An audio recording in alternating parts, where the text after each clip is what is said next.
Abu Dhar radhiyallahu an meriwayatkan bahawa Nabi SAW bersabda, "Sesungguhnya, kalian sedang hidup pada zaman di mana banyaknya ulama dan sedikitnya khutabah.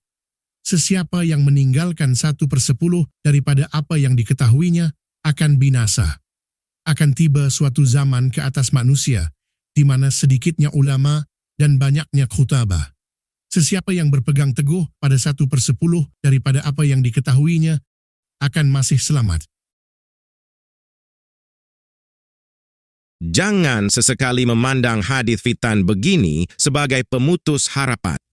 Setiap ilmu wahyu itu adalah panduan, dan hadis fitan sudah pun dimaklumi sebagai panduan khusus umat akhir zaman. Panduan pertama daripada hadis ini adalah peringatan bahawa ujian Allah tidak akan pernah melebihi keupayaan hamba-hambanya, sebagaimana firman-Nya pada ayat 286 surah Al-Baqarah bahawa Allah tidak akan membebani mana-mana jiwa pun, melainkan yang sesuai dengan keupayaannya sahaja. Khabar ini memperlihatkan bagaimana penilaian Allah terhadap hamba-hambanya berbeza mengikut zaman dan keadaan.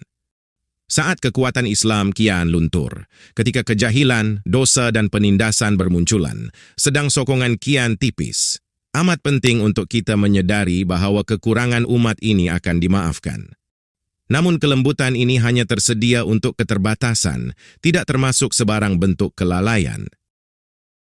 Panduan kedua adalah berkaitan penekanan Rasulullah SAW tentang bilangan golongan khutabah yang lebih banyak berbanding ulama di senja dunia. Berdasarkan kata-kata Ali radhiyallahu an dalam Sunan Ad-Darimi 261 dan Anas radhiyallahu an dalam Sahih Al-Bukhari 7068, nisbah antara penceramah dan cendekiawan bisa mencapai hingga 9:1. Allahu a'lam.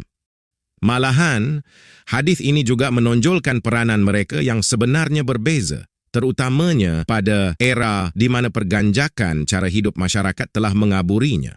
Walau bagaimanapun, perbezaan ini tidak mengabaikan kenyataan bahawa adanya penceramah yang memiliki sifat-sifat seorang alim. Jika kita melihat definisi kedua-dua peranan itu sekadar berdasarkan kegunaan pada era ini, kita tidak akan dapat menyaksikan perbezaan yang ketara. Untuk memahami akibat pertambahan khutabah dan kekurangan ulama, kita harus memulakannya dengan asal perkataan al-khutabah. Ayo, kita sama-sama menelusuri masa silam. Dalam konteks Arab purba, khatib adalah seorang yang memegang peranan sebagai juru cakap kabilah ketika era jahiliyah serta peringkat awal zaman Islamiyah. Tugasnya adalah untuk menyampaikan gesaan dan peringatan yang dikenali sebagai khutbah dari atas mimbar, yang merangkumi pelbagai bentuk ungkapan, termasuk letairan, ucapan, pidato, atau syarahan, yang biasanya dibacakan dalam prosa berrima dan turut diselitkan bait-bait syair.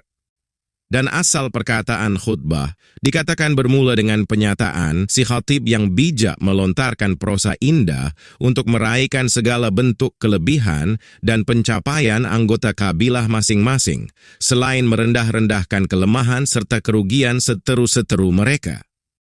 Tradisi ini menjadi platform yang amat berkesan bagi menyalurkan message-message yang penting dan mengapi-apikan sentimen puak.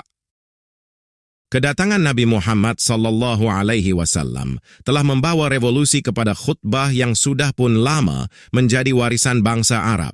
Baginda telah mengubah peranan khatib yang dahulunya membakar perseteruan antara kabilah menjadi pemimpin yang menyeru kepada perpaduan di bawah satu agama.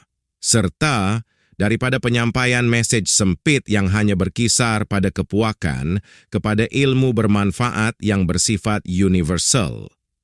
Transformasi lanjut dapat dilihat pada pendekatannya, di mana ia berevolusi daripada sekadar kepandaian berbahasa yang dasarnya adalah pandangan ataupun buah fikiran manusia kepada panduan hidup lengkap bersandarkan Al-Quran dan As-Sunnah. Peralihan radikal ini yang diikuti oleh as-sahabah telah membentuk khutbah sebagaimana yang kita kenali dan amalkan pada hari ini. Dengan ini, jelas sekali bahawa perbezaan antara khutbah dan ulama yang dimaksudkan dalam hadis ini adalah menurut konteks pada masa itu. Untuk memahami perbezaan itu pada zaman lain, kita perlu mengekstrak intipatinya. Sekilas pandang, peranan penceramah dan sarjana kelihatan sama sahaja. Secara umumnya, untuk membimbing umat ini kepada kebaikan, menyampaikan segala suruhan dan larangan Allah kepada mereka. Walau bagaimanapun, sejarah mengajar kita akan aspek pembeza. Jika seseorang memainkan peranan yang memecah belahkan umat ini, dia tidak layak digelar alim. Tidak kira berapa gulung ijazah yang dimilikinya, kerana dia ternyata kembali menghidupkan apa yang telah dihapuskan oleh Rasulullah sallallahu alaihi wasallam. Tanpa sadar, dia sebenarnya seorang khatib zaman jahiliyah. Fanatisisme menjadi faktor mangkin perpecahan masyarakat zaman itu dan begitu juga sekarang. Sedang perpecahan waktu itu berkisar pada kabilah, hari ini ia merebak bukan sahaja di kalangan aliran yang terpesong, malahan sesama ahlus sunnah sendiri. Taksub mazhab sudah membarah dalam mazhab-mazhab fiqh, akidah, manhaj, bahkan gerakan pembaharuan. Sesungguhnya, sikap tidak bertoleransi bisa membawa kepada tindakan dan kelakuan yang dibakar kebencian. Apabila penceramah berpendirian begitu, mereka bukan sahaja berpotensi untuk mempengaruhi pengikut-pengikutnya, bahkan tanpa sadar turut memupuk golongan pelampau dan takfiri yang ternyata memburukkan lagi keadaan. Fanatisisme bukan sahaja melemahkan umat ini, malah menghakis peradaban yang telah dibina oleh Nabi SAW. Tidak hairanlah mengapa kita masih terperangkap di zaman penindasan ini. Bagi merealisasikan perpaduan, umat ini haruslah tulus dan tekad untuk mengamalkan kesederhanaan yang dididik pada ayat 125 surah An-Nahl. Ud'u ila sabili rabbika bil hikmati wal mau'izatil hasanah wajadilhum billati hiya ahsan. Serulah ke jalan Tuhanmu dengan kebijaksanaan dan pengajaran yang baik, dan berbahaslah dengan mereka dengan cara yang terbaik. Ulama sebenar adalah mereka yang menyambung usaha Nabi SAW yang diteruskan oleh para sahabat baginda, menyatukan umat tanpa mengira mazhab, menjadikan perbezaan dalam ahlus sunnah itu sebagai kelebihan untuk meningkatkan lagi kefahaman dalam agama. Sesuai kenyataan Abu Darda radhiyallahu anh dalam Sunan Ad-Darimi 295 bahawa ulama adalah mereka yang mempraktikkan ilmunya.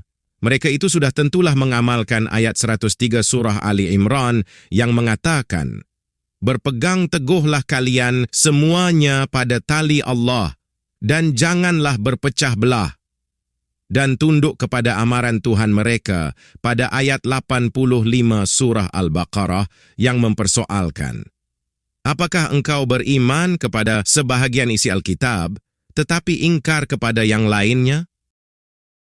Mereka yang mempunyai al-khasyah, suatu kualiti yang terpahat dalam dada para ulama, sebagaimana yang tercatat pada ayat 28 surah Fatir, sudah pastilah memiliki sifat belas kasihan dan menyayangi umat ini, memahami keadaan mereka pada akhir zaman, dan kuat sabarnya dalam mengajak kepada perpaduan. Sayang sekali, jumlah mereka semakin berkurangan.